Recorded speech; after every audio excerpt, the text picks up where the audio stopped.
안녕하세요. 어려지는 뉴스TV 닥터 조은배입니다. 눈 밑에 오돌도돌하게 트러블 때문에 고민이신가요? 좁쌀 여드름과도 비슷하게 보이는 모양으로 얼굴 중에서도 특히 눈가에 잘 생기는 이것의 정체는 비립종 혹은 한관종인데요.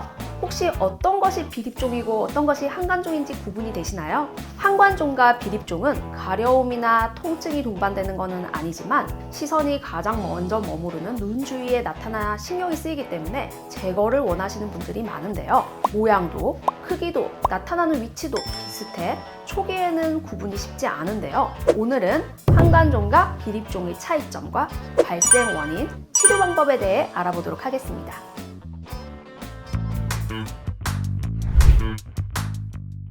비립종은 좁쌀 여드름과 비슷한 원인으로 피지 배출이 원활하지 않거나 각질이 모공을 막는 등 각질이나 피지가 피부 안에 갇혀서 단단해진 낭종인데요. 같은 원리로 메이크업 잔여물로 인해 비립종이 발생할 수 있기 때문에 남성보다는 여성분에게서 더 많이 관찰됩니다. 크기는 1mm에서 크게는 5mm까지 나타나기도 하는데요. 피부색 혹은 하얀 알갱이 형태로 좁쌀 여드름과 비슷한 모양을 띠고 있어요. 눈 밑, 눈꺼풀 등 눈 주변에서 흔하게 나타나며 피부 얕은 곳에 위치해 제거가 쉬운 편입니다. 비립종은 자연적으로 나타나는 원발성 비립종과 피부 손상을 원인으로 나타나는 속발성 비립종으로 나눌 수 있는데요. 원발성 비립종은 전 연령대에서 특별한 이유 없이 발생하며 신생아에게도 많이 나타납니다. 신생아 시기 비립종은 대부분 자연적으로 사라져 별다른 치료를 필요로 하지 않습니다. 속발성 비립종은 피부 물집, 염증, 화상, 박피술, 약물 도포 등 다양한 피부 손상이 원인이 되어 나타나는 낭종인데요. 저절로 사라지지 않기 때문에 별도의 치료를 필요로 합니다.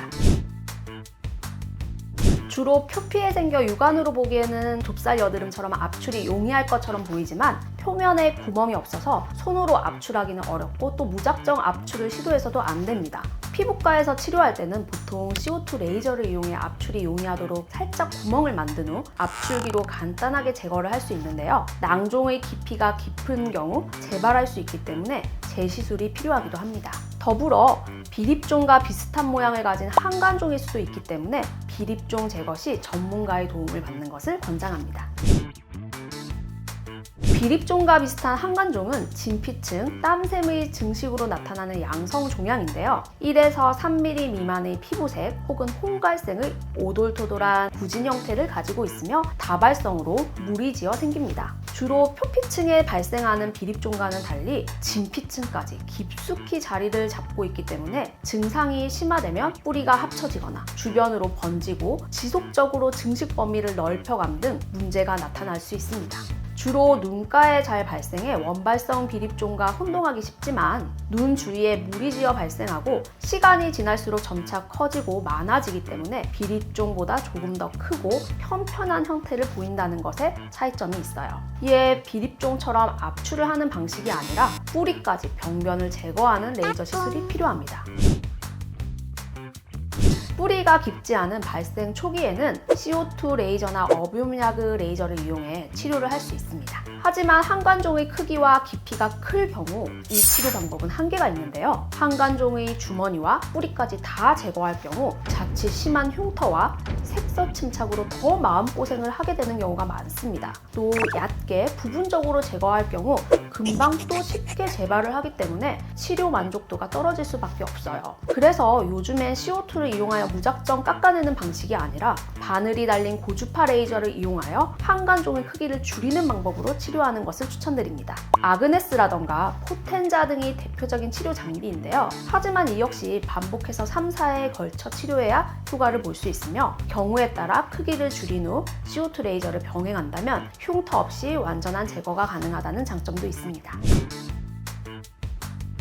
자, 이제 구분이 가시나요? 왼쪽이 비립종, 오른쪽이 한관종이었습니다. 이렇게 언뜻 봐서 눈으로 구분하기 어렵지만 점점 퍼지거나 크기가 커지는 듯이 보인다면 한관종이고 또 주변으로 퍼지지 않고 작은 좁쌀 모양으로 늘 유지되는 중이라면 얼굴 비립종으로 볼 수 있습니다. 또한 이 질환 모두 양성 종양으로 의학적으로 문제가 없지만 미용상 문제가 되어 제거를 원할 경우 꼭 전문의와 상담을 통해 진단을 받고 적절한 치료를 받는 것이 중요합니다. 또 비립종이든 한간종이든 얼굴에 자주 발생하는 분들이라면 반드시 자주 눈을 문지른다던가 세안이나 화장품 등을 바를 때 너무 피부에 마찰을 많이 가하는지를 체크해보고 이러한 습관을 교정하신다면 치료 재발 방지에 도움이 될 수 있습니다.